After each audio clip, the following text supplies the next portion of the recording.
Hi art teachers, welcome to a peek inside my classroom.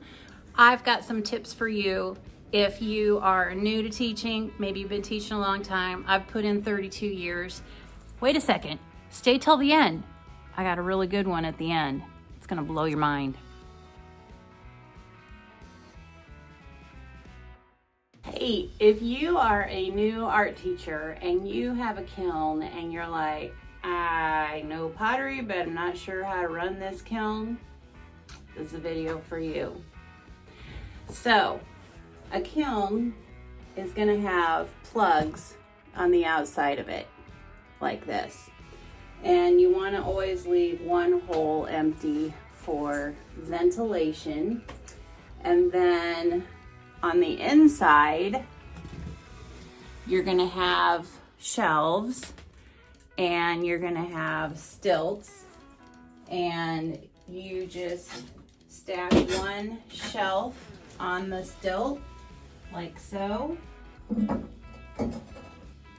Okay, and if you are firing if you're firing bisqueware, you can stack it as tight as you want because it's not gonna stick together. If you're firing glazeware, you don't want it to touch and you want the bottom of whatever you're firing to be clean so it doesn't stick to the kiln shelf. So then when you go to fire your pottery, so there's always gonna be two settings that you need to be aware of. So you gotta be aware of the cone, and I fire earthenware, which I usually just leave my kiln on 05. Then you have to be aware of the speed. So for bisqueware, your first firing, you want to fire on a slow setting. For glazeware, I fire on a fast setting. So here's the control panel, and it's at 67 right now, which is just the air temperature. And I'm gonna go to home. All right, and then I'm going to begin here, and I'm gonna go up to program, and I'm gonna go to cone fire. Then I'm gonna go to cone, and you can see I have mine set on 05. Then I'm gonna hit save. Then I'm gonna go to speed, and I'm gonna go to slow, and I'm gonna hit save. Then there's other stuff like hold time, delay, alarm, all that. Yeah, just leave it. And then I'm gonna hit start. And so now it's starting the firing process. Now, if you have a kiln that fits regulation, you should have a ventilation system.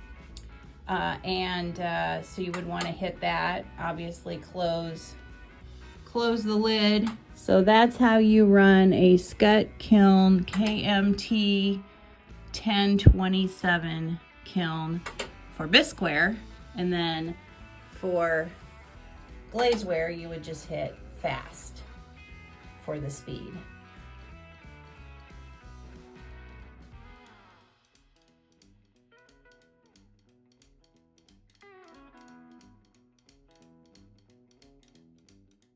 These little 11, 12-year-olds, they don't know anything about pottery, so I go through it with them with this video I made. It's just a quick and dirty, from start to finish, what is pottery, where does it come from, how's it processed, building techniques, and all that. I'll have a link listed below.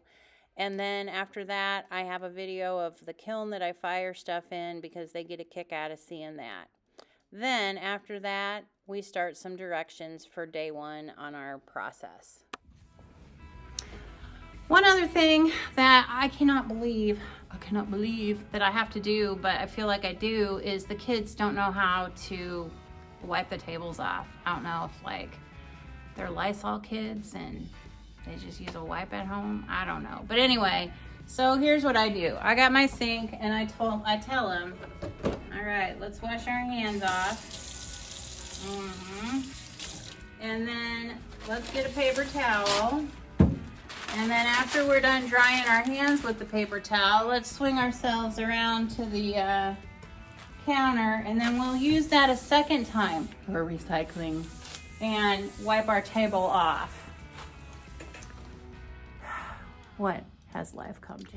Another thing I've found is that when you have clay that is dry, if you take and just open the bag up, slice it all up with a wire cutter, put it with some water, and then seal it back up and leave it on a tray of some type, because these bags always leak, this clay will rehydrate itself and be perfect for you. Even by the end of the day, it helps it. Here's another tip. So when you're working with pottery and kids, I find that in middle school, I got about 3 days with them. And then after 3 days, weird stuff starts happening. Like they start trying to take the clay, throw the clay, whatever. 3 days, it seems like, is about as long as their attention span lasts right now. Now, a long time ago,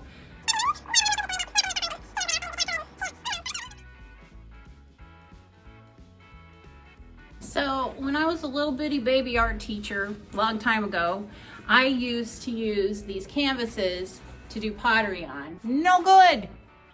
Not for me anyway. I like construction paper. Put their names on it. I know what's what, they know what's what. Love construction paper. And then we usually get a couple days out of this. And then the third day, we just use some recycled paper from the office.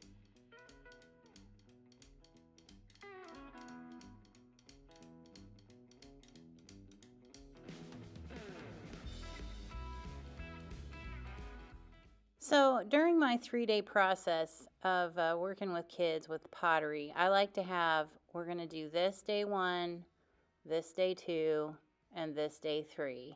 And then usually they're able to get that step done within the time period of the class. And then I have drawing 1 through 4 to work on after they're done with their pottery. I found that this method is good for chunking up little pieces of information that they're able to manage. What do I do with my slip? Well, it's easy. I just keep it in a sour cream container, no lid. I have some dedicated forks to those containers, and I put water in it before I start a project, and by the end of the project it's starting to dry out. I let it dry out, and then when the next project comes along, I just put more water in it the day I'm starting, and it just rehydrates, and it's great. I don't screw a lid on trying to keep it wet in between projects, because that bone dry clay just absorbs the clay and it makes it into slip right away. So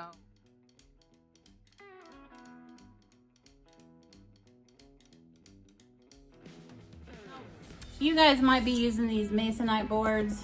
I don't know, whatever kind of wood they are, but they're too small, and the kids, I can't trust them to bag up their clay, and then it's dry, and then it's a whole nother thing.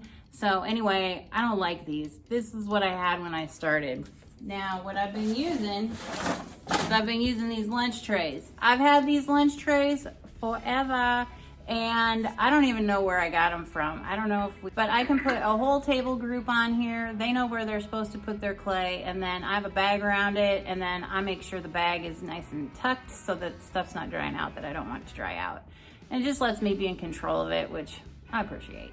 So anyway, I use these for all sorts of stuff. I put slip on them. I put just for passing stuff out.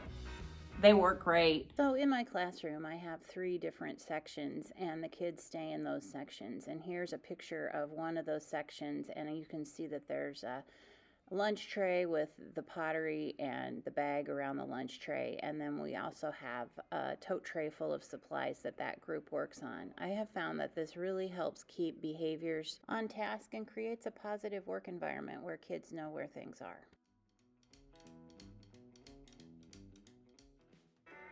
This is my trusty kilnware cart that I have used to store my clay in. You can see these are some old Costco detergent buckets that I've had forever.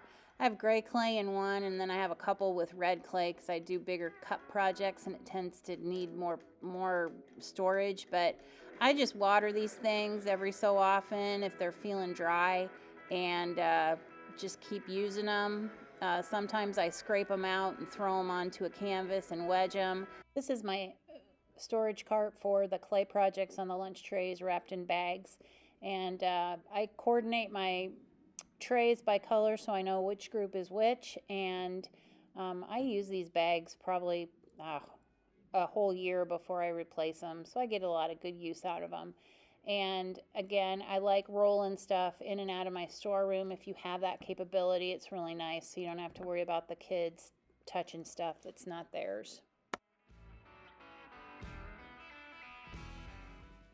With the advent of the kids having their own computers, I have found it's really helpful to have them take pictures of their greenware and post it on Google Classroom for two reasons. First, I can have a record of what they've done, and second, when they get it back, they can check it to make sure it's theirs, because some of them, believe it or not, won't write their names very legibly. Congratulations, you've made it to the end of this video. I really appreciate you watching. Please subscribe and like this video so my channel can grow and it can help more people.